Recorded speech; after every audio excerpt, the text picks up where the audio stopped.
तुम यहां क्यों आए हो? क्या तुम्हें मंजिल चाहिए या सफर की अनुभूति?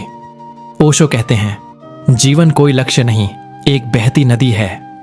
जो बहता है वही जीता है। तो चलो उस बहाव में उतरते हैं जहां हर मोड़ एक ध्यान है, हर ठोकर एक शिक्षा। जब तुम पहली बार भीतर की ओर देखते हो तो डर लगता है, क्योंकि वहां कोई नक्शा नहीं, कोई मंजिल नहीं, बस एक अंधेरा है और एक पुकार। ओशो कहते हैं, जो अज्ञात से डरता है वो कभी मुक्त नहीं हो सकता। तो पहला कदम मुक्ति की ओर नहीं, स्वीकृति की ओर होता है।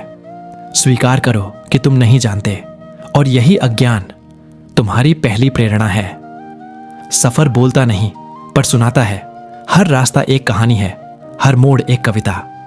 ओशो कहते हैं, जीवन की भाषा मौन है। जो सुनना सीख गया वही जान गया। तो चलो इन रास्तों की भाषा सुनते हैं। पेड़ों की सरसराहट, हवा की सांसें और तुम्हारे भीतर की धड़कनें।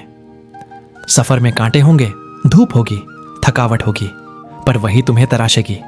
ओशो कहते हैं, जो टूटता है वही खिलता है। तो जब तुम थको, रुको मत, बस बैठो और उस थकावट को देखो। वो तुम्हें तुम्हारे भीतर ले जाएगी। एक पड़ाव आता है जहां कोई आवाज नहीं होती, बस मौन होता है, गहरा, असीम, जैसे ब्रह्मांड की सांस।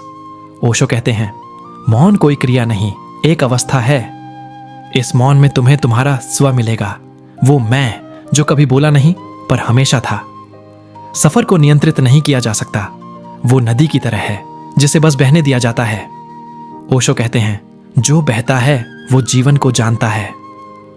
तो छोड़ दो नियंत्रण, बहो, जैसे पत्ते हवा में बहते हैं, जैसे प्रेम बिना कारण बहता है। सफर में एक मोड़ आता है जहां तुम प्रेम से टकराते हो, न किसी से बल्कि अपने आप से। ओशो कहते हैं, प्रेम कोई संबंध नहीं, एक अवस्था है। तो जब तुम प्रेम में गिरो तो उठने की कोशिश मत करो, बस गिरो और देखो कि तुम उड़ने लगे हो। लोग कहते हैं मंजिल तक पहुंचो, पर ओशो कहते हैं, मंजिल एक भ्रम है। जो सफर को जीता है वही पहुंच गया। तो अब तुम्हें कहीं जाना नहीं है, बस यहीं रहना है, इस क्षण में, इस सांस में। यही तुम्हारी मंजिल है। अब जब सफर पूरा हो चुका है तो क्या तुम बदल गए हो? ओशो कहते हैं, परिवर्तन कोई घटना नहीं, एक सतत प्रक्रिया है। तो यह सफर तुम्हें कहीं नहीं ले गया, बल्कि तुम्हें तुमसे मिला गया। और यही सबसे बड़ी प्रेरणा है। मंजिल नहीं, सफर प्रेरणा देता है। वीडियो पसंद आए तो लाइक करें, कमेंट करें और चैनल को सब्सक्राइब करना न भूलें। बेल आइकन दबाएं ताकि हर नई वीडियो आप तक सबसे पहले पहुंचे। धन्यवाद।